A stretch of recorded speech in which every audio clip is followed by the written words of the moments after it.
अस्थायी बंदोबस्त जो है किसने लाया था?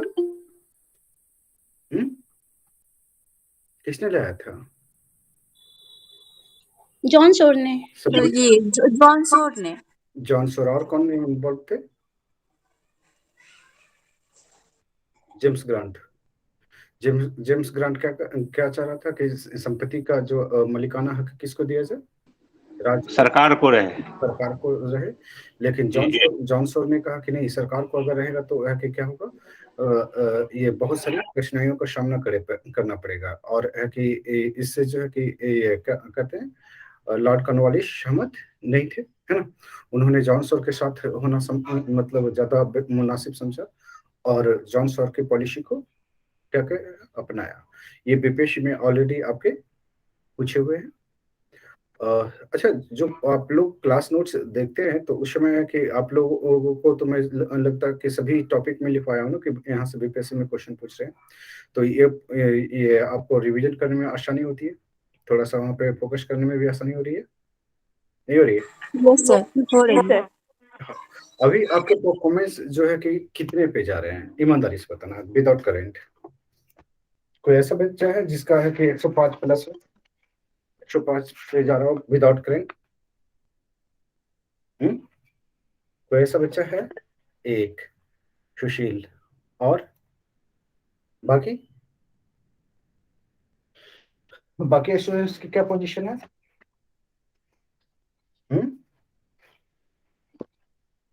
बाकी 100 वाले कितने लोग हैं? 1 2 3 4 5 6 7 8 8 ही लोग के हैं, बाकी लोग के नहीं हो रहे हैं। बाकी लोग पढ़ लिख नहीं रहे हैं, क्या कर रहे हैं आप लोग? कर क्या रहे हैं? 1 बाई 1 है कि फिर से डांट पढ़ना खाना है क्या? अच्छा, अभी जो है कि आपको उधर से जो टास्क दिए गए थे, 1 वीक या 2nd वीक चल रहा है ना, तो फर्स्ट वीक में किन लोगों के मार्क्स बढ़े हैं? कितने लोगों के मार्क्स बढ़े हैं? 1 का, 2 का, 3 का, 4 का, 5 का, 6 का, 7 का, 7-8 लोगों का। बाकी लोग क्या कर रहे थे? बर्तन साफ कर रहे हैं। चंदा, आपके मार्क्स क्यों नहीं बढ़े? चंदा, हाँ सर। आपके मार्क्स क्यों नहीं बढ़े? सर कभी बढ़ता है कभी कमता है तो। कभी बढ़ता है कभी कमता, क्यों? ऐसा क्यों हो रहा है? फ्लक्चुएट क्यों हो रहा है? फ्लक्चुएट क्यों हो रहा है चंदा? सर सेट पे भी डिपेंड करता है, कोई कोई सेट बहुत टफ रहता है, किसी सेट मीडियम रहता है तो ठीक रहता है। प्रिपरेशन में तो आपके अनुसार तो नहीं होगा ना क्वेश्चन? नो प्रिपरेशन के अनुसार ही होगा ना, तो सेट पे क्या डिपेंड करता है? गलतियां होती है तो नोटिंग करते हैं कि कहाँ से गलत, कौन सा टॉपिक गलत हो रहा है, रिवीजन कहाँ से करना है। हाँ सर करते हैं। माइक म्यूट कर लीजिए। बाकी लोग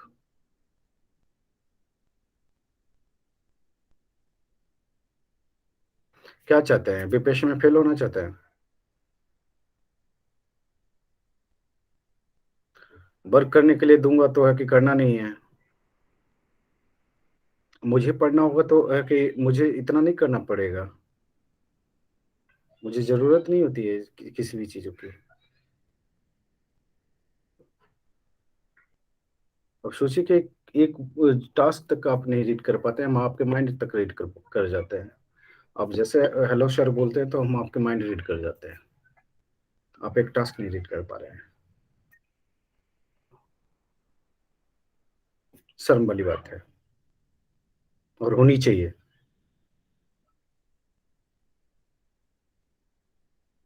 कितने देर सोशल मीडिया पे बीत रहे हैं आप सबके, और क्यों बीत रहे हैं? आलतू फालतू फ्रेंड कितने देर बात हो रही है? मना किया था ना सबसे बात करने को, मना किया था ना? Yes sir. अगर जो टास्क टास्क दिए जा रहे हैं नहीं पूरा हो रहा है, इसका मतलब है कि आप कहीं और इन्वॉल्व हैं।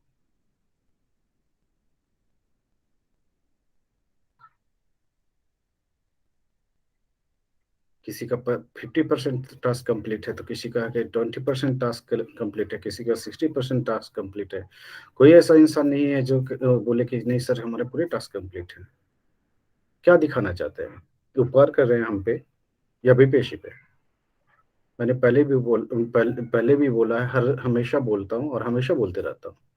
विपेशी अगर आप लोग गलत फहमी में है कि वो सिलेक्शन के लिए जो है कि नोटिफिकेशन निकलता है, वो रिजेक्शन के लिए नोटिफिकेशन निकलता है।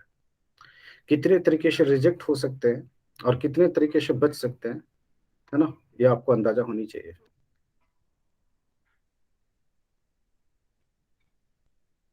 मैं कहते रहता हूँ सारे चीजें, जितना भी स्ट्रेटजी आपको दे दूं कोई फर्क नहीं पड़ता। चिकने घड़े हुए हैं आप सब। चिकना घड़ा देखा है? हम्म। कोई फर्क नहीं पड़ता। देखा है क्या? पानी डाल के देखा चिकने घड़े पे? बुरा नहीं लग रहा है? डांट रहा हूं तो बुरा नहीं लग रहा है? बुरा लगना चाहिए। मुझे तो कोई डांट दे दे, मैं 2-4 दिन नहीं खाना खाऊं।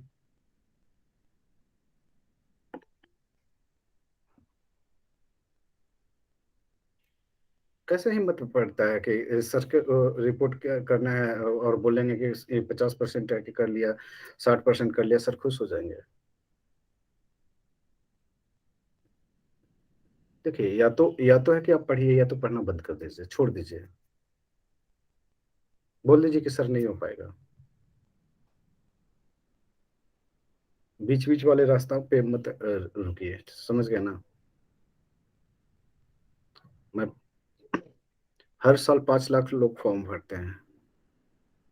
2 लाख लोग जो है कि एग्जाम सेंटर पे नहीं पहुंचते हैं। लगभग तीन तीन 3.5 या 3.5 लाख लोग हैं कि एग्जाम सेंटर पे पहुंचते हैं। उसमें जो सिलेक्शन वाले स्टूडेंट्स जो होते हैं ना, है ना, फाइनल सिलेक्शन वाले मात्र 700-800 लोग होते हैं। मेंस देने वाले जो लोग वही 10,000 के आसपास लोग होते हैं। बाकी लोग जो है कि बाकी लोगों से है कि इंडस्ट्री चलती है, एजुकेशन इंडस्ट्री। आपको तय करना है कि आपको एजुकेशन इंडस्ट्री चलाना है या फिर है कि वाकई जो है कि हमें फाइटिंग में रहनी है।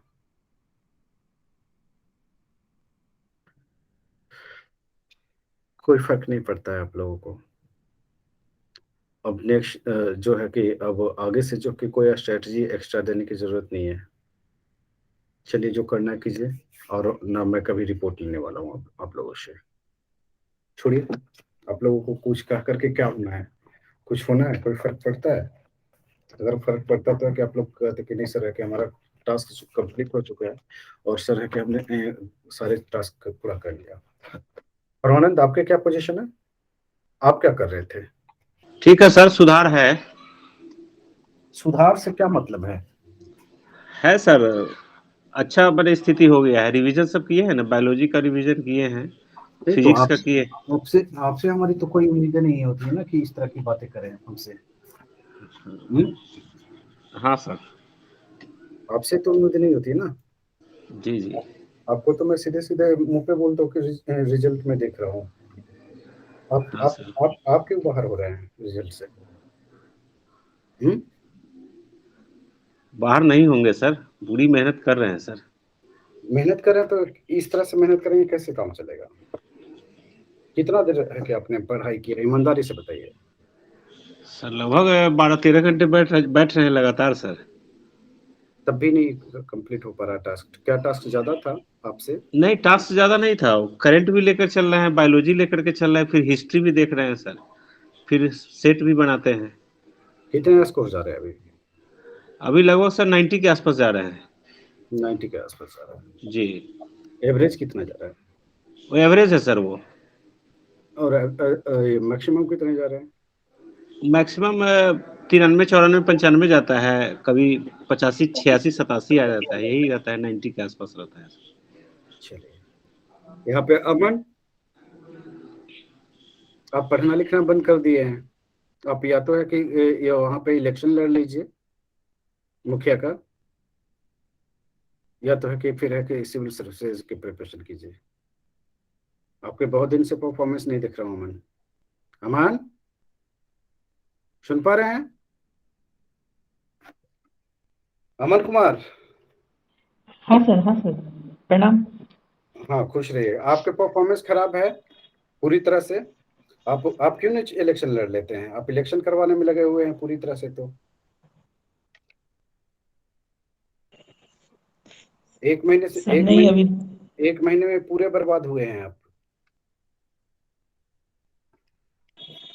हाँ वो है सर, लेकिन मैंने रिपोर्ट अपना भेजा था एक दिन रात मैं को। आपके सारे रिपोर्ट पे नजर रख रहा हूँ ना, आपके क्लास में परफॉर्मेंस पे भी नजर है हमारी। सभी बच्चे के कब क्लास पे परफॉर्मेंस पे नजर होती है। मैंने बोला ना कि आप जैसे है कि good evening sir, good morning sir करते हैं ना, आपके पिच में समझ जाता हूँ, पिच पकड़ता हूँ मैं।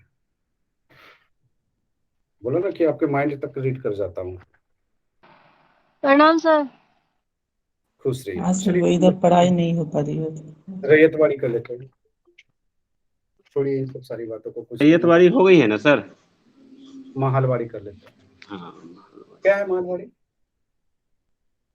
वो sir permanent settlement, revenue permanent settlement से सर। आपके तो कुछ आते नहीं है राहुल। पढ़ाई लिखाई तो आप तो बिल्कुल जेएनयू वाले को दे रखे हैं। सोच रहे हैं कि हम तो जेएनयू वाले हैं, हमारा सिलेक्शन ऐसे ही हो जाएगा। नहीं सर, ऐसी बात नहीं। तो कैसी बात है? बात बोल दिए हैं क्या सर? क्या बात? हाँ, हलवारी को मैं वो बोला ऊपर ना में कि गलत बोल दी। जब आप हेलो करते हैं ना, तो मैं आपके माइंड तक रीड करता हूँ। आपके पीच जो है, पीच पे पकड़ता हूँ मैं। दिन रात तो स्टूडेंट्स को ही पढ़ा रहा हूँ। कर क्या रहा हूँ मैं? सोशल मीडिया पे अगर कोई कहता है ना कि सर फी कम कर देंगे ना, तो मैं समझ जाता हूँ कि कितने बड़े पढ़ने वाले हैं। या फिर है कि कोई किसी भी तरह का कमेंट करते हैं तो मैं समझ जाता हूँ। चलिए बात करते हैं हम लोग। अभी तक है कि हम लोगों ने देखा था अंग्रेजों की आर्थिक नीति, है ना। तो इसमें हम लोग आर्थिक नीति देख रहे हैं। आर्थिक पॉलिसी, आर्थिक नीति, इकोनॉमिक पॉलिसी। इकोनॉमिक पॉलिसी में जो है कि आपने क्या देखा था, ये 3 पार्ट में है कि हम देखने का प्रयास किए थे। 3 पार्ट में। रितिका, 3 पार्ट में देखने का प्रयास किए थे। तो पहला जो है कि आपने क्या देखा था, अस्थायी बंदोबस्त। अस्थायी बंदोबस्त, ठीक है। दूसरा पार्ट जो है कि आपने क्या देखा था, रैयतवाड़ी व्यवस्था। रैयतवाड़ी। रैयतवाड़ी, रैयतवाड़ी व्यवस्था। ये दोनों तो पढ़ने की जरूरत नहीं है, आप लोग को करवा दिया तो चीजें रीड ऑन हो गया होगा। अब तीसरी जो है आपके है, क्या है, महलवाड़ी व्यवस्था, है ना। अब देखिए इसमें रैयतवाड़ी में क्या देखा आपने, ये जमीन का पर किसकी हक है, मालिकाना हक जमींदार। जमींदारों की। इसके जनक कौन है? John Shore. John Shore, John Shore. और इससे जुड़े कौन है, और कौन जुड़े हैं? कॉर्नवालिस। हाँ, कॉर्नवालिस जेम्स, लागू किए थे। जेम्स ग्रांट, है ना। किसके समय लागू हुआ? लॉर्ड कॉर्नवालिस के समय। लॉर्ड कॉर्नवालिस का काल है। कॉर्नवालिस के काल में। कब लागू हुआ? 1793 में। यही देखा था। एक संसद लॉ यहाँ पे देखा था, है ना। शायद वो ये एक्ट कितना था, 17, है ना। एक्ट 17 के तहत ये निर्धारित कर दिया गया था कि आप एक निश्चित तारीख को, है ना, शाम 5 बजे से अगर बाद में अगर लगान देते हैं तो आपकी जिम्मेदारी क्या हो जाएगी, छीन जाएगी, छीन ली जाएगी। तो देखिए आप लोगों को जो है कि उतना लंबा चौड़ा लिखाया था। क्वेश्चन जो है मात्र इतना ही से बनेगा, है ना। वो ये समझ सर, लीजिए। और ये भूभाग का सर 19% हाँ, भूभाग भूभाग पे। कितने भूभाग पे? 19% भूभाग। 19%। और कहाँ पे? बंगाल, बिहार, उड़ीसा, उत्तर सर प्रदेश, बिहार, छत्तीसगढ़। बंगाल, उत्तर उड़ीसा, प्रदेश का उत्तर वाराणसी प्रदेश और का गाजीपुर, गाजीपुर और कर्नाटक का और उत्तरी भाग। कर्नाटक का उत्तरी कर्नाटक का क्षेत्र। एक। तो बस इतना ही से है कि इतना ही है जो आपके विपेश के लायक है। बाकी कहानियां जी किससे सर। जो है कि आपको समझाने के लिए लिखवाता है ना। तो बहुत देखिए चीजें जो है कि आप लोगों को थोड़ा डीप इसलिए देते हैं कि चूंकि कॉन्सेप्ट आपके पास नहीं है ना। तो कॉन्सेप्ट देना होता है हमें। अगर कॉन्सेप्ट ना दूं, केवल है कि बोल करके चला जाऊं, तो चीजें चीजें कि आपको समझ में भी नहीं आएगी और वो फिर आप रटना शुरू कर देते हैं। जो भी चीजें करवाता हूँ तो रटने की जरूरत नहीं पड़ती होगी, पड़ती है? नहीं पड़ती। नहीं सर। नहीं। मैथ जैसा सर क्लियर हो जाता है।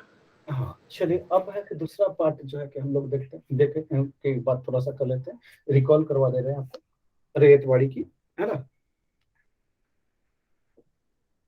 रैयतवाड़ी में जो है कौन कौन थे जुड़े हुए? थॉमस मुनरो और कैप्टन रीड। कैप्टन रीड और टॉमस मुनरो। टॉमस मुनरो और कैप्टन रीड। कैप्टन रीड, ठीक है। ये सर्वप्रथम कहाँ लगा? तमिलनाडु के मद्रास, मुंबई और पूर्वी बारह बंगाल, महल असम, जिला में। कुर्ग में। मद्रास के 12 महल में, 12 महल जिला।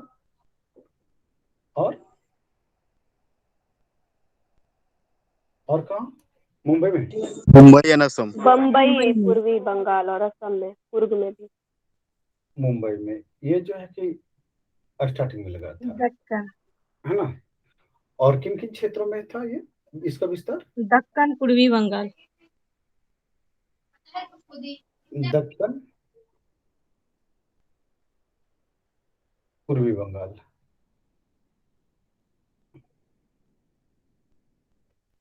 है ना। और कहीं था? और कहीं था? सर कर्नाटक के कुर्ग में था। कर्नाटक के कुर्ग में था, है ना।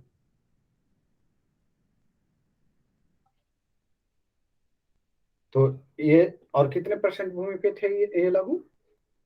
51%। 51%। 51% भूमि पे लागू था, है ना। अब 51% भूमि पे, तो इतना ही जो है कि आपको ये है ना, 55 से 33% था सर वो कर इसका उपज का। 55 से 33%, है ना, 33%। तो ये जो है कि इतना ही फैक्ट जो है आपके काम लायक है ना। इतना ही फैक्ट जो है फ्री के काम लायक है।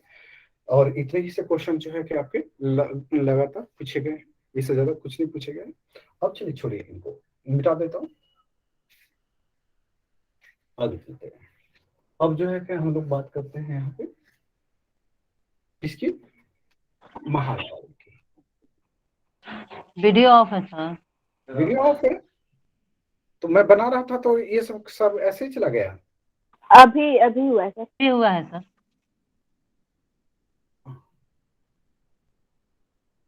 चलिए, महालवाड़ी ये क्या है? ये भूमि का, इस पे किसका अधिकार? सर इस पे जो है वो गांव का जो मुखिया होगा ना उसका होगा, या जो प्रतिनिधि होगा। और यह जो है हार्ट स्वामी मैकेंजी के कृष्णा किसान था। प्रयास पे आया था 1822 में। और सर इस पे ये जो कुल ब्रिटिश क्षेत्र का 30% था, और लगान की दर भी जो है वो 30% थी। और यह सर आगरा, अवध, पंजाब और मध्य प्रांत सब में लगा हुआ था। मध्य प्रांत, बनारस में भी लगा हुआ था, नहीं बनारस में भी लगा हुआ था, है ना। ये चीजें अब यहाँ पे फिर वीडियो चली गई सर। ये हो क्या रहा है? एक मिनट, मैं इसको ना बंद कर देता हूँ माउस को। चलिए, तो महालवाड़ी कैसे लागू हुआ, कैसे इसमें रैयतवाड़ी और अस्थायी बंदोबस्ती का जो फेल्योर हो गया, तब महालवाड़ी जो है लाया गया। और क्या क्या जानते हैं महालवाड़ी के बारे में? बताइए। यही पॉइंट सर कि हर्ट मैकेंजी ने इसको लाया था 1822 ईस्वी में। हर्ट था तो हर्ट ये 1820 में, मगर लागू हुआ 1822 में। ओके, 1822 में सबसे लास्ट में यही आया है। Yes sir.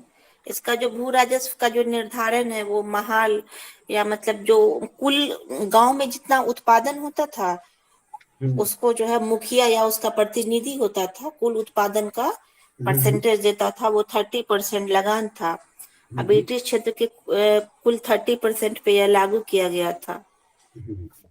तो गुड है, सबको सबको पता है, लिखवाने की जरूरत है या समझाने की जरूरत यस है? सर। आप सर डिटेल में बताइएगा तो अच्छा रहेगा। चलिए, अभी जो जो बता रहे थे शॉर्टकट में, वो बताना ज्यादा अच्छा रहेगा कि डिटेल में बताना ज्यादा अच्छा रहेगा? वीडियो सर चली गई डिटेल सर। में है कि लॉन्ग टाइम याद रहेगा? किसकी वीडियो चली गई? मैं तो दिख रहा हूँ, सबको दिख रहा हूँ ना? Yes sir. कहाँ चले गए आप परमानंद, जो आपको दिख नहीं रहा हूँ मैं? नहीं सर, बीच में थोड़ा सा। हाँ सर, थोड़ा सा हो गया था। चलिए, तो लिख लीजिए, लिख लीजिए। महलवाड़ी व्यवस्था, महलवाड़ी व्यवस्था के जनक कौन है? Hurt McKenzie.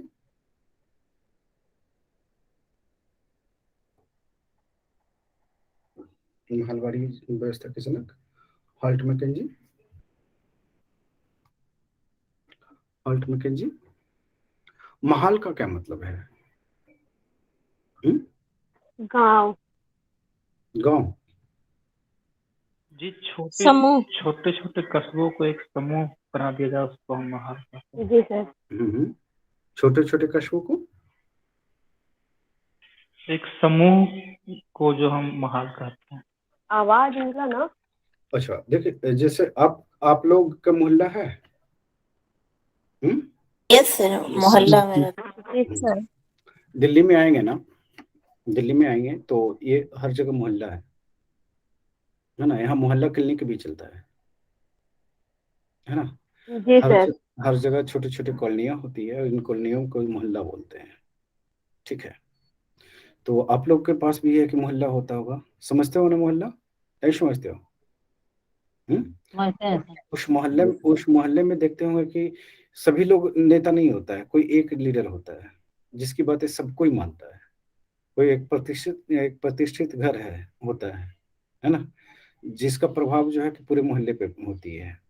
वो लीडर टाइप के लोग होते हैं आप लोगों के पास? नहीं होते? जैसे रूपी का पापा को ले लो, है ना रूपी? जी सर। जी सर। आपके पापा है ना ये मोहल्ले का, ये गांव के प्रधान? जी सर। थे सर, है नहीं। अभी भी तो आते ही है ना लोग? जी थे और हैं में अंतर नहीं होता है बहुत ज्यादा, है ना? जी सर। कोई भी समस्याएं होती है आपके गांव वालों का तो किसके पास दौड़ते हैं लोग? आपके अभी पापा भी के पास? पापा के पास ही आ रहे हैं लोग। हाँ, आपके पापा अभी के पास? भी। जी सर। जैसे हमारे पापा हैं, है ना? तो हमारे पापा को हमारे आसपास जो 24 किलोमीटर में कोई भी घटना घटती है, चाहे लड़ाई हो जाए चाहे मर्डर हो जाए, है ना? वो जो है कि आता है लोग हमारे पापा के पास। तो चीजें ये यहाँ पे मुहाल की बात समझा रहा हूँ, समझाने के प्रयास कर रहा हूँ। तो यहाँ पे है कि देखिए, जो गणमान्य व्यक्ति होते हैं, है ना? जो मोहल्ले में गणमान्य व्यक्ति होते हैं, गांव में गणमान्य व्यक्ति होते हैं, है ना? तो उन व्यक्तियों से है कि कॉन्ट्रैक्ट किया गया, है ना? उन व्यक्तियों से कॉन्ट्रैक्ट किया गया। ठीक है, कहाँ, कब, किस लिए? तो ये महाल बाड़ी व्यवस्था में है, और उनको प्रधान मान कर करके ये कहा गया कि आपकी जिम्मेदारी है कि आप अपने गांव वालों से लगान वसूल कर करके आप कहाँ जमा करें? राजकोष में, है ना? आप राजकोष में जमा करें। यहाँ पे जमींदार जो है ना, जमींदारों के यहाँ पे क्या होगी? भूमिका शून्य हो जाएगी, होगी नहीं होगी? सर जिन क्षेत्र में थे वहाँ जमींदार थे भी नहीं सर उस तरीके से, जैसे यूपी में नहीं थे सर यहाँ। वही बोल रहे हैं कि यहाँ पे जमींदारों की भूमिका शून्य हो जाएगी। अब सीधी सी बात है कि ये क्यों लागू किया गया? बंगाल में जो है, बंगाल बिहार में है कि अस्थायी बंदोबस्त लागू कर दिए गए। क्योंकि वहां जमींदार थे। अभी भी बिहार बंगाल में जो है कि आप देखेंगे जो सोसाइटी है ना, फ्यूडल सोसाइटी है। मैं जब भी आपको चर्चा करता हूँ, बिहार बंगाल की बात करता हूँ, तो मैं बोलता हूँ कि बिहार जो है कि अभी भी फ्यूडल सोसाइटी, बिहार की जब भी बातें करता हूँ, है ना, वहाँ पे है कि अभी भी है कि आप देखेंगे पावर के लिए जो है कि हर कोई जो है कि लड़ मरता है। तो चीजें यहाँ पे है कि मोहाल में जो है कि ये पूरे मोहल्ले को, है ना, एक एक व्यक्ति के अधीन कर दिया गया और कहा गया कि आप जो है कि अपने मोहल्ले वालों से टैक्स वसूलें, कर वसूलें, कर वसूल कर करके जो है वो कहाँ जमा करें, वाइसराय के पास जमा करें। क्लियर है सबको? हम्म। अब यस देखिए, सर। अब देखिए ये तीनों व्यवस्था में जो है कि सबसे अच्छा व्यवस्था कौन लग रहा है? अच्छा ये बताइए, जमींदारी वर्सेस अगर महलवाड़ी की बात किया जाए, तो ये दोनों में कौन उत्तम है? जमींदारी व्यवस्था या महलवाड़ी व्यवस्था? महलवाड़ी महलवाड़ी व्यवस्था। व्यवस्था। महलवाड़ी व्यवस्था। महलवाड़ी सर। हाँ, क्योंकि जमींदारी किसी भी हाल में बेहतर नहीं हो सकते। नहीं सर। नहीं हो सकते। नहीं सर। आपको बताया था कि उसमें कहाँ कहाँ लो फॉल्ट दिखता था, है ना। यहाँ पे सबसे पहली बात है कि बिचौलिया नहीं है ना। यहाँ जी सर। थर्ड पर्सन कोई वसूलने नहीं आता है, ना अंग्रेज ना जमींदार। यहाँ पे गुड कौन इवनिंग है? सर। यहाँ पे वेरी गुड इवनिंग। यहाँ पे कौन है? आपके मोहल्ले के चाचा, आपके मोहल्ले के ताऊ, आपके मोहल्ले के भाई, यही हो सकते हैं ना रिश्ते में। हम्म? दूसरी चीज है कि जो महलवाड़ी में है कि लोग जो है कि एक दूसरे को जानते थे। मोहल्ले वाले जो है कि अपने जो ये लोग थे, है ना, उनको जानते थे। जो महलवाड़ी के हेड होता था वो सबको एक दूसरे को जानेंगे। किसके घर में लोग बीमार हैं, किसके घर में फसल हुई है, किसी के घर में फसल नहीं हुई है, कितना फसल हुई है, उसके हिसाब से है कि वो ट्रीट करेंगे आपको। या फिर है कि आप लगान देने में सक्षम नहीं तो आप बता सकते हैं उन्हें। तो ये व्यवस्था जो है कि ये अन्य तीनों व्यवस्था से थोड़ा सा डिफरेंस है ही नहीं है। इस व्यवस्था में मानवीय पहलुओं का जो है, मानवीय मूल्यों का जो है कि थोड़ा सा समावेश दिखता है, नहीं दिखता है? देखिएगा।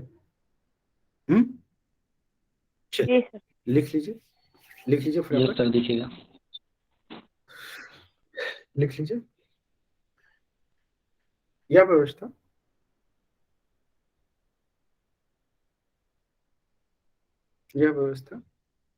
क्यों लाया गया? लिख लीजिए। यह व्यवस्था अस्थायी बंदोबस्त एवं रैयतवाड़ी की असफलता के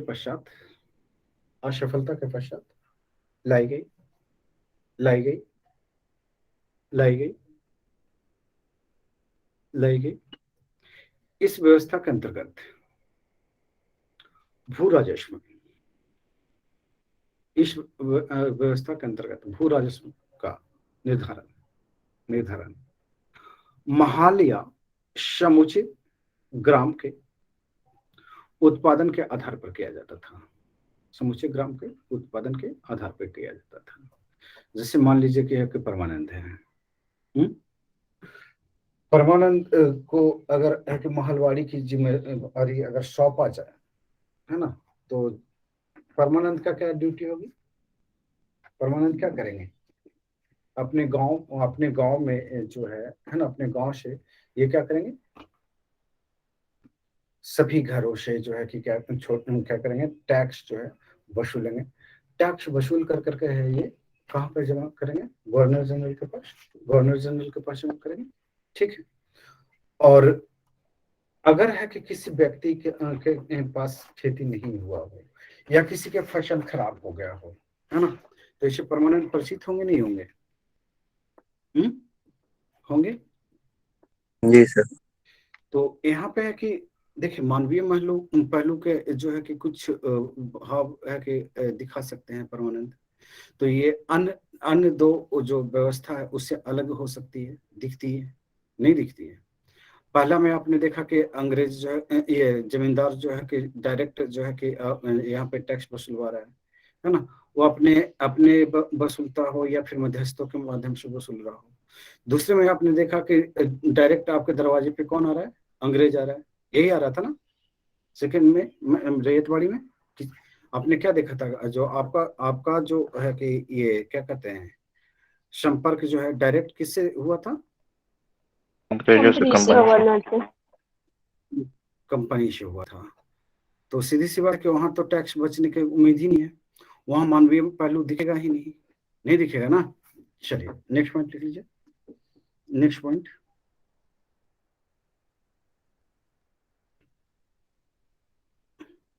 नेक्स्ट पॉइंट लिख लीजिए।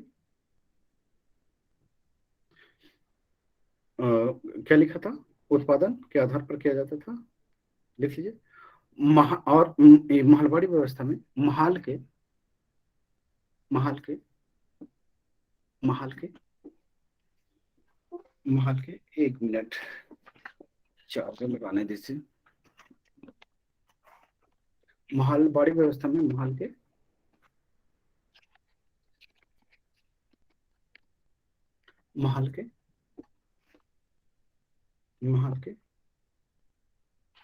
समस्त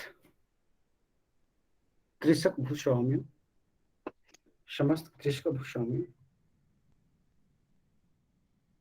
के भू राजस्व का निर्धारण संयुक्त रूप से किया जाता था।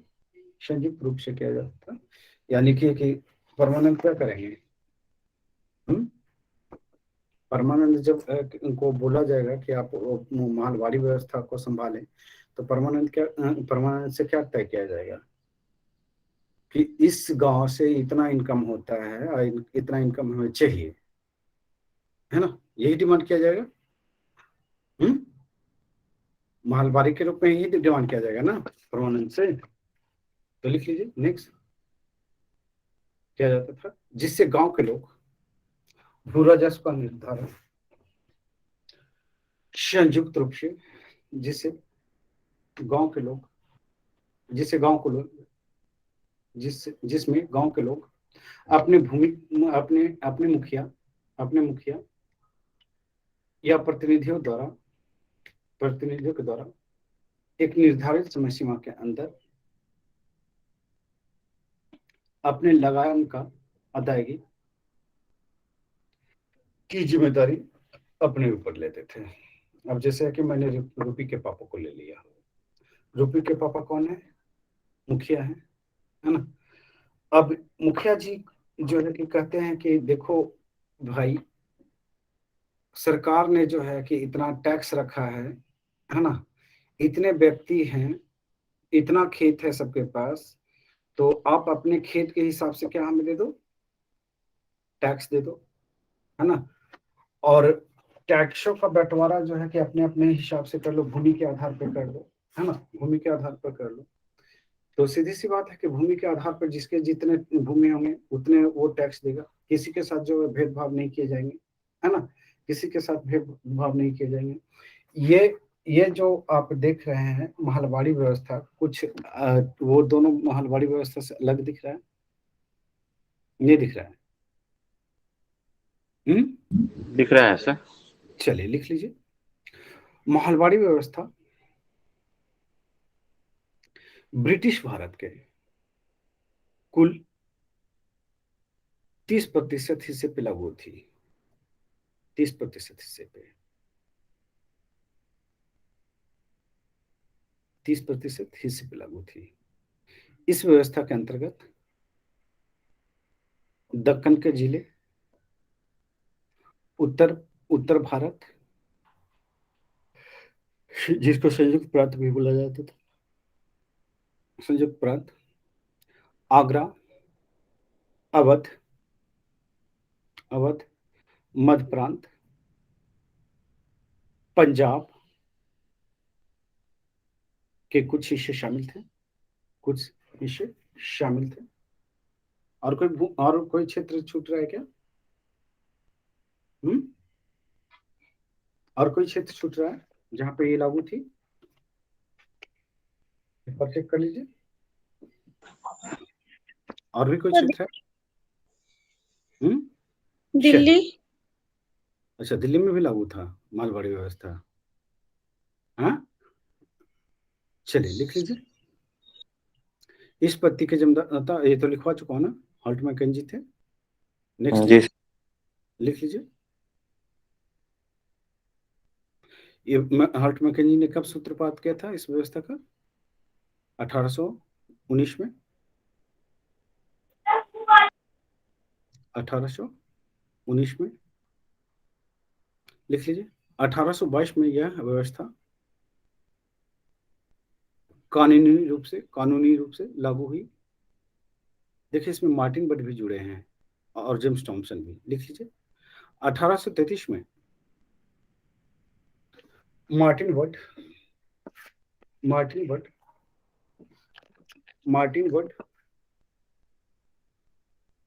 तथा जेम्स थॉमसन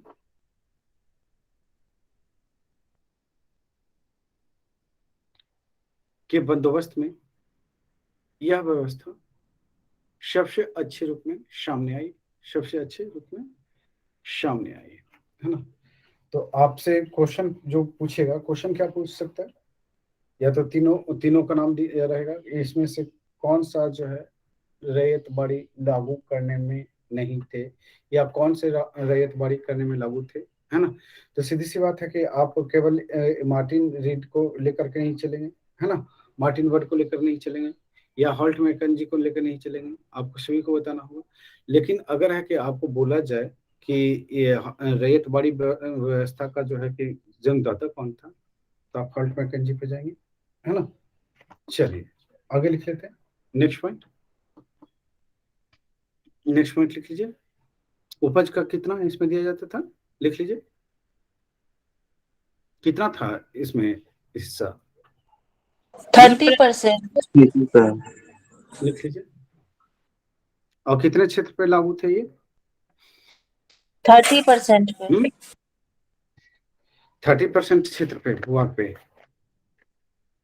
लिख लीजिए। यह व्यवस्था भारत के 30% हिस्सों पे लागू थी। 30% हिस्सों पे लागू थी। 30% हिस्सों पे लागू थी। ठीक है, लिख लीजिए। इस व्यवस्था में लगान का निर्धारण, नेक्स्ट पॉइंट, इस व्यवस्था में लगान का निर्धारण अनुमान के आधार पर लगाया जाता था। इस व्यवस्था में लगान का निर्धारण अनुमान के आधार पर लगाए जाते थे। ठीक है, नेक्स्ट पॉइंट लिख लीजिए।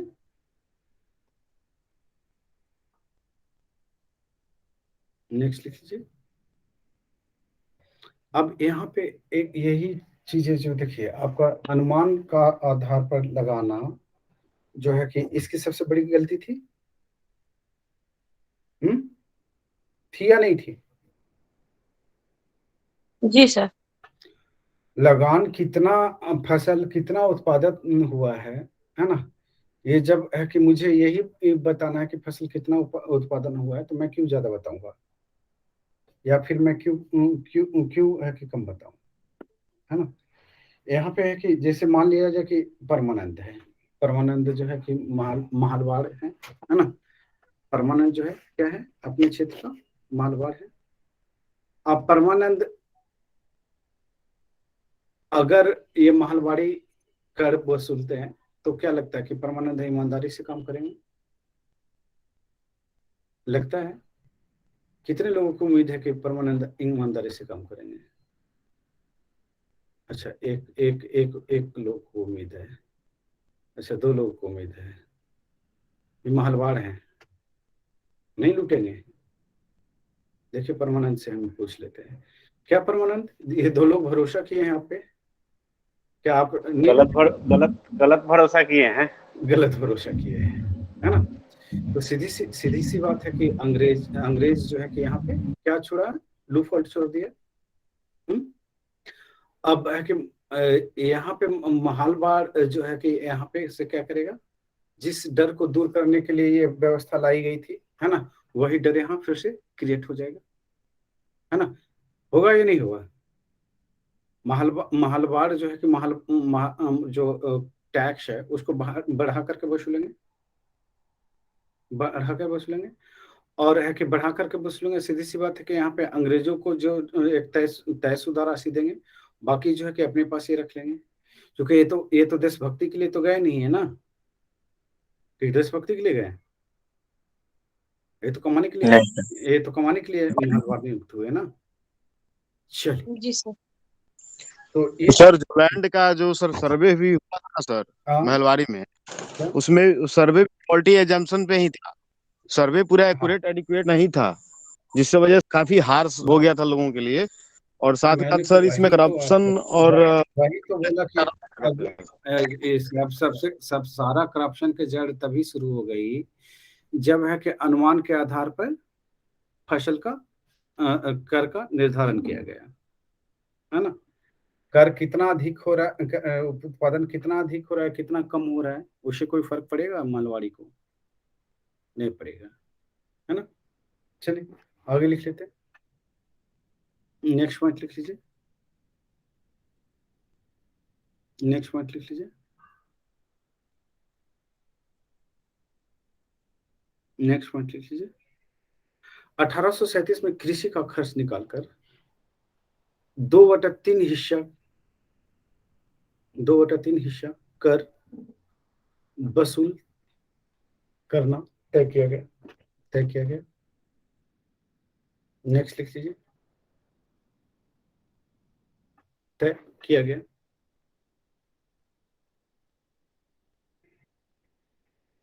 1855 में यह उपज का 1/2 कर दिया गया। बेईमानी है, डकैती है, नहीं है, हाँ। अब जितना उत्पादन हो गया है ना, उसका 50% है कि आप टैक्स में ही दे देंगे, तो आप अगले साल क्या करेंगे? बोएंगे। सर एक बार फिर से कुछ बोलिएगा। नहीं बोला हूँ, केवल समझा रहा हूँ। नहीं सर, 18 से कुछ बोले थे, वो छूट गया। ना जी, हम क्या बोल रहे थे, हम जो समझा। 1855 में यह उपज का, यही बोल रहे थे सर। सर को आधा कर दिया गया, पहले के मुकाबले बढ़ा दिया गया। हम क्या बोलने वाले थे, बीच में बोलोगे तो यही होगा ना। समझा रहा हूँ तो समझ लो। आपको भूकंप नहीं आता कि छूट जाएगा तो नहीं लिखाएगा, फिर बता दूंगा। क्या बोल रहे थे हम? चलिए, टैक्स बढ़ा दिया, टैक्स बढ़ा दिया गया। 1855 में बोल अब जैसे कि मान लिया जाए कि फरहा है ना। फरहा अपनी खेती में है कि 100 मन चावल उगाती है। अब 100 मन में है 50 मन है कि लेकर चल जाए अंग्रेज। अब फरहा को क्या करना है? उस 50 मन में ही काम चलाना है। मन मतलब समझते हो ना, 40 केजी। उस 50 मन चावल में जो है कि इनको काम चलाना है। और इनको क्या देखना है? पहले तो है कि खेती के लिए सजो के रखना होगा अनाज, अगले साल खर्च करने के लिए। साल भर ये खर्च करेगी। साथ ही साथ है कि इसमें जो है कि ये फसल बोने के लिए भी इनको खर्च चाहिए। साथ ही साथ परिवार चलाने के लिए भी खर्च चाहिए, है ना, कि नहीं चाहिए? बच्चों का फी भरना है, खाने का राशन लेना है, लोग बीमार पड़े तो उसको दिखाना है। तो फराह के पास क्या बचेगा? 0 सन्नाटा। कुछ बचना है? नहीं बचना है। No sir. तो ऐसे में होगा क्या? ये रिवोल्ट करेंगे? नहीं करेंगे। चलिए आगे लिख लेते हैं।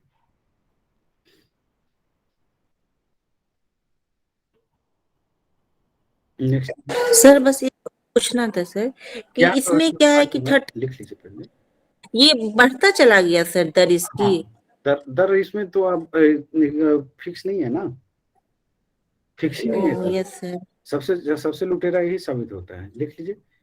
यह अच्छा। इस व्यवस्था में पहली बार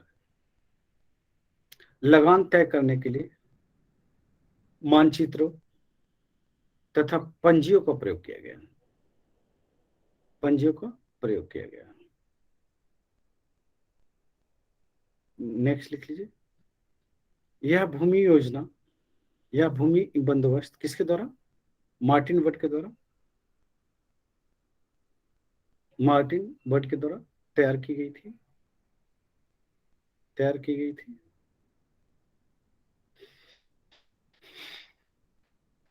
तैयार की गई थी। नेक्स्ट पॉइंट लिख लीजिए। तैयार की गई थी। नेक्स्ट पॉइंट लिख लीजिए।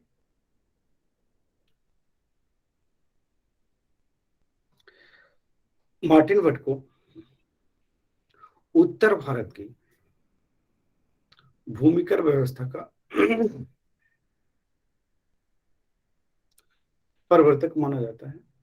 प्रवर्तक माना जाता है। माना जाता है। नेक्स्ट लिख लीजिए। इस व्यवस्था में सरकार ने कृषकों से सीधा संपर्क नहीं किया। नहीं किया।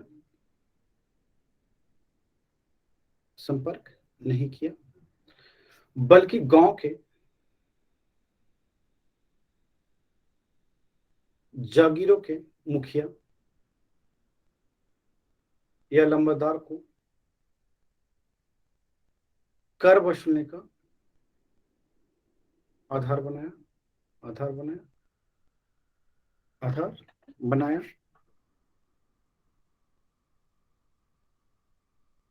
आधार बनाया। नेक्स्ट लिख लीजिए। इस व्यवस्था की विसंगतियों का लाभ उठाकर इस व्यवस्था के विसंगतियों का लाभ उठाकर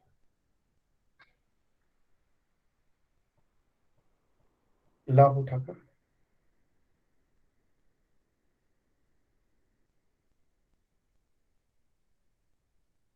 लाभ उठाकर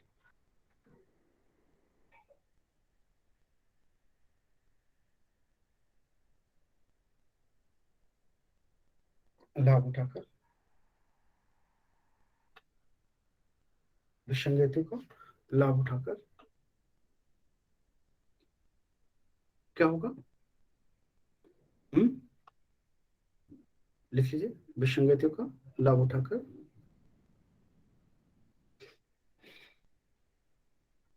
कंपनी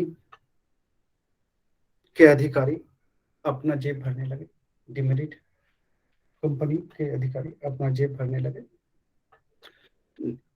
कंपनी की लगान वसूली पर लगान से अधिक खर्च करना पड़ता था। लगान से अधिक खर्च करना पड़ता था। Next point. इस व्यवस्था का परिणाम स्वरूप ग्रामीण समुदाय के विखंडन के रूप में आने लगा। जो चाचा ताऊ जो रिश्ते थे सब खराब हो जाएंगे। नहीं, जैसे कि मान लिया जाए कि परमानंद अगर मुखिया हैं, है ना, और ये टैक्स कलेक्ट कर रहे हैं, तो जैसे ही ज्यादा डिमांड होना शुरू हो जाएगा, है ना, टैक्स का, तो बेचारे परमानंद क्या कर सकते हैं? घर बेच कर तो देंगे नहीं टैक्स, ये भी ज्यादा डिमांड करेंगे। तो गांव क्या हो जाएगा? गवर्नमेंट की इमेज अच्छी बनेगी खराब बनेगी? कैसे बनेगी? खराब बनेगी। लोगों का भरोसा टूट जाएगा। ग्राम जो है कि दो भागों में बट सकता है। जो ये ग्रामों में एकता होती देखी जाती है, भाई भतीजेवाद की संकल्पना देखी जाती है, वो खराब हो जाएगा। नहीं, क्लियर है? क्लियर है? नहीं है? सामाजिक दृष्टि से यह व्यवस्था विनाशकारी और आर्थिक दृष्टि से यह विफल सिद्ध हुई। विफल सिद्ध हुई। ठीक है, विफल सिद्ध हुई। नेक्स्ट लिख लीजिए। बंगाल में जूट, पंजाब में गेहूं, बनारस, बिहार, बंगाल, मध्य भारत और मालवा में अफीम व्यापार के लिए पोस्ते की खेती, बर्मा में चावल जैसे वाणिज्यिक फसलों की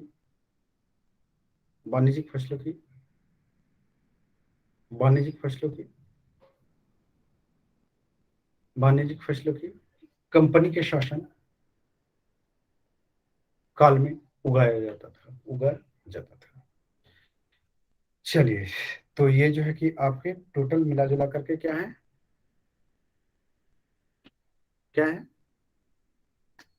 अस्थाई बंदोबस्त, भू राजस्व बंदोबस्त।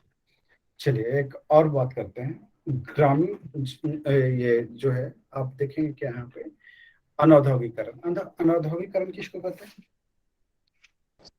D industrialisation. जैसे ही तीनों व्यवस्था में कौन व्यवस्था को अच्छा माना जाएगा? अब तो ये तो फैसला आपको करना है, किस व्यवस्था को अच्छा माना जा सकता है। मेरे समझ से तो सर रैयतवाड़ी व्यवस्था ठीक है सर। रैयतवाड़ी व्यवस्था ठीक है। तीनों में तो रैयतवाड़ी व्यवस्था को ऊपर रखेंगे। वाकई रैयतवाड़ी व्यवस्था ही थोड़ी पावरफुल व्यवस्था थी, जी है ना। बाकी सारी की सारी व्यवस्थाएं जो है एक एक जोड़ रहा है तो दूसरा तोड़ रहा है ना। और हकीकत है कि कोई व्यवस्थाएं अच्छी नहीं थी, है ना। कंपैरेटिवली जो है कि आप रैयतवाड़ी व्यवस्था को अच्छा मान सकते हैं, है ना, लेकिन कोई भी व्यवस्था जो है कि अच्छा नहीं थी, क्योंकि शोषण तो तीनों में हो रहा है।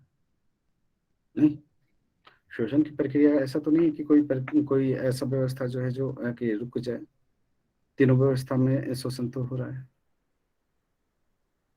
और तीनों व्यवस्था में कि शिकार कौन हो रहा है? जनता, किसान लोग। किसान। क्लियर है? चलिए आगे चलते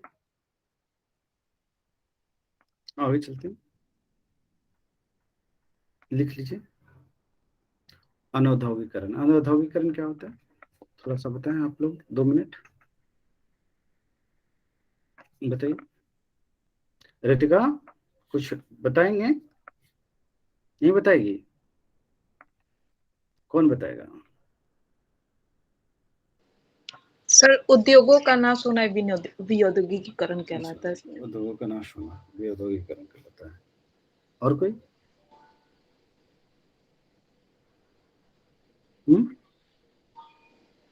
बाकी सब धन 22%। नहीं, सुशील भी उसमें। सुशील जी सर। अच्छा, उपस्थित हैं आप? Yes sir. तबीयत ठीक है?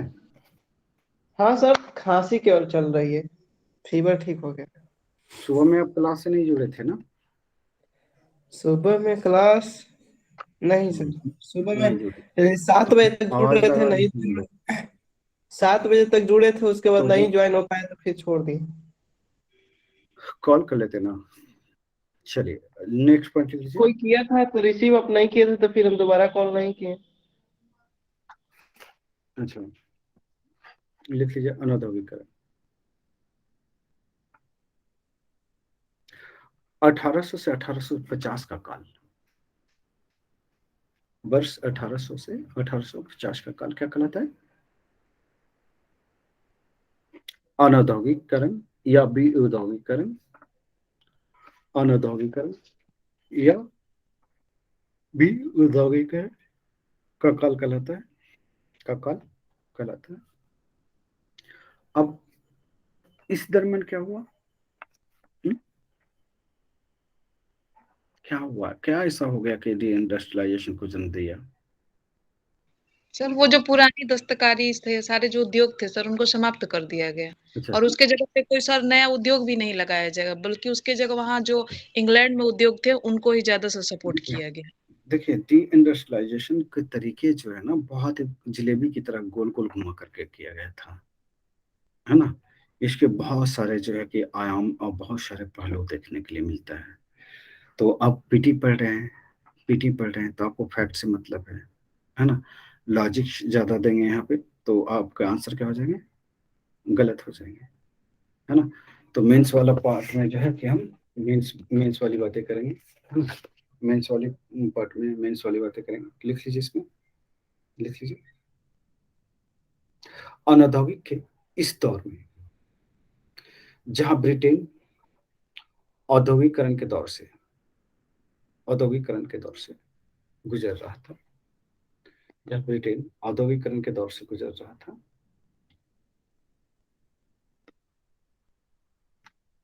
औद्योगिकरण के दौर से गुजर रहा था, वही भारत में औद्योगिक पतन का दौर चल रहा था। लिख लीजिए, औद्योगिक क्रांति के दौर में भारतीय परंपरागत हस्तशिल्प उद्योग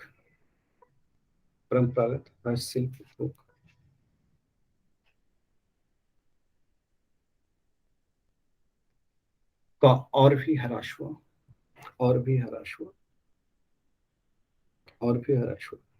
जिसका सर्वाधिक दुष्प्रभाव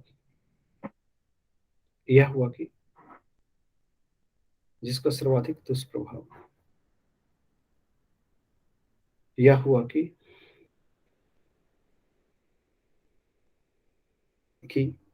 अर्थव्यवस्था आधिकारिक विदेशी अर्थव्यवस्था के आधिपत्य हो गए। अर्थव्यवस्था पर विदेशी आधिकारिक विदेशी अर्थव्यवस्था का आधिपत्य हो गया। अब इसको थोड़ा सा समझना है हमें, है ना। देखिए कैसे कैसे यहाँ पे औद्योगिकरण को जन्म दिया। पहले क्या था, थोड़ा सा समझा देता हूँ बोर्ड पे ताकि आपको क्लियर चीजें समझ में आएगी। और देखिए आप ही लोग बताएंगे मुझे, है ना, केवल मैं बोर्ड पे हूँ।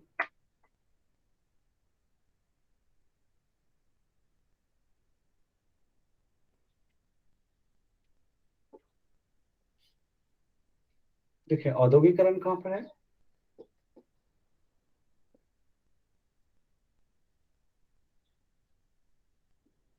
कहाँ पे हुआ है, इंग्लैंड में, ब्रिटेन। और स्टार्टिंग में जो है कि कंपनी क्या करती थी, कंपनी स्टार्ट में ले जाती थी यहाँ से तैयार माल खरीद के ले जाती थी, खरीद कर कहाँ ले जाती थी, इंग्लैंड में। और बदले में हमें क्या मिलता था, सोना चांदी हीरा जवाहरात, यही हमें जी सर। और हम लोग बहुमूल्य धातु। हाँ, हम लोग बहुमूल्य धातुओं में ही व्यापार करते थे, है ना। हम लोग को बाकी चीजों से लेना देना नहीं था। चलिए, और ये क्या करते थे, भारत को क्या होता था कि भारत में जो छोटे छोटे कंपनियां थी, या भारत में जो छोटे छोटे कुटीर उद्योग थे, जहाँ पे कि जुल्लाहे है कि क्या करते थे, काम करते थे। तो यहाँ से है कि तैयार माल जो है कि ले जा करके कहाँ बेचते थे, इंग्लैंड में। लेकिन आपने देखा 1757 के बाद स्थितियां बहुत ज्यादा चेंज हो जाती है। आपने पढ़ा कि 1765 से 1772 के काल को क्या कहा गया, डाकुओं का राज कहा गया, डाकुओं का राज, है ना।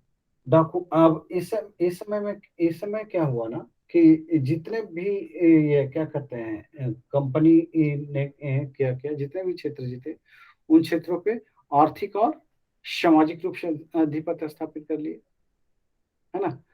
तो यहाँ पे हुआ क्या कि जो तैयार माल थे, है ना, वो तैयार माल जो है कि इंग्लैंड में जो है कि उस पे क्या लगा दिया गया, 15% टैरिफ।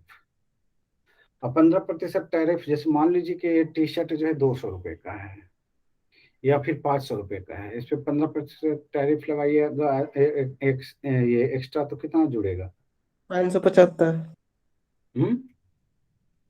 75 रुपए 75 रुपए है। तो इसका दाम जो है कि क्या हो जाएगा, बढ़ जाएगा, लोगों के खरीद से बाहर हो जाएगा चीजें, जी सर।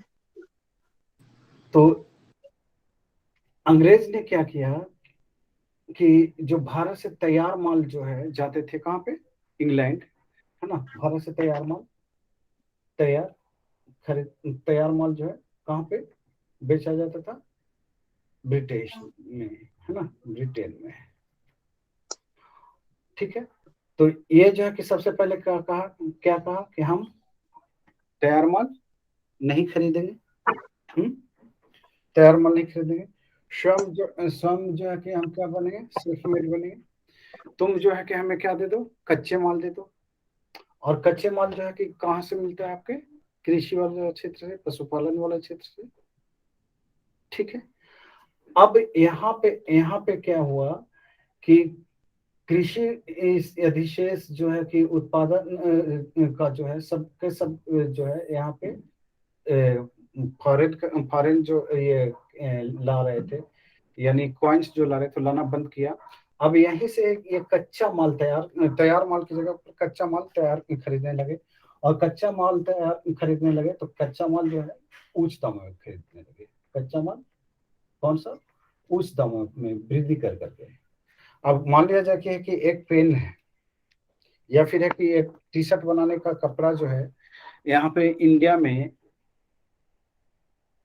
आपको ये कच्चा माल के रूप में जो ऊन है, ऊन खरीदा और कहाँ भेज दिया, इंग्लैंड भेज दिया। और इंग्लैंड से क्या किया, इंग्लैंड से तैयार माल जो है कि यहाँ लाने की कोशिश किया। कहाँ अपना देश, भारत में। इंडिया में। अब है कि कच्चा माल जो है कि उच्च दामों पे खरीद रहा है, तो ये उच्च दामों पे खरीदेगा तो किसको नहीं मिलेगा कच्चा माल, जुलाहों को, जो बुनकर हैं उनको नहीं मिलेगा। और इनके द्वारा अगर माल तैयार भी हो जाता है तो खरीदेगा कौन। एक कंपनी में जो है माल तैयार करने में, एक टी शर्ट तैयार करने में अगर 10 मिनट लगता है, या फिर है कि एक दिन लगता है ना, तो 1000 टी शर्ट तैयार करने में या लाख टी शर्ट तैयार करने में भी कितने दिन लगेंगे, एक ही दिन लगेंगे ना। अब यहाँ पे डिमेरिट क्या थी, भारतीयों में भी कुछ डिमेरिट थी, कुछ वहां पे उनके अंग्रेजों की गलतियां थी, क्योंकि वहां टैरिफ जो है कि लगा दिए गए थे। कहाँ लगा दिए गए थे, ब्रिटेन में। अब ब्रिटेन में हाई टैरिफ 15% अगर टैरिफ लगा दिया, 100 रुपया का, अगर मान लीजिए कि 100 रुपया का अगर टी शर्ट बनाए आपने, है ना, तो 100 रुपया पर है कि 15% का टैक्स लगा देते हैं एक्स्ट्रा, है ना, तो कितना होगा, 115% हो गया। क्लियर। अब है कि 100 रुपया में यहाँ पे बिक रहा है ना, और वहां पर 115% में खरीदा रहा है, और वहीं पर है कि सेम माल जो है कंपनी द्वारा बना करके, उद्योगों में बना करके वो 85 रुपये में मिल रहा है ना। जो आपका इंग्लैंड में जो उद्योग से जो कंपनी उत्पादन हो रहा था माल, वो कितने में मिल रहा है, 80 रुपया। और भारतीय माल कितना में मिल रहा है, 115 रुपया। तो आप बताइए कि कौन सा खरीदेंगे आप।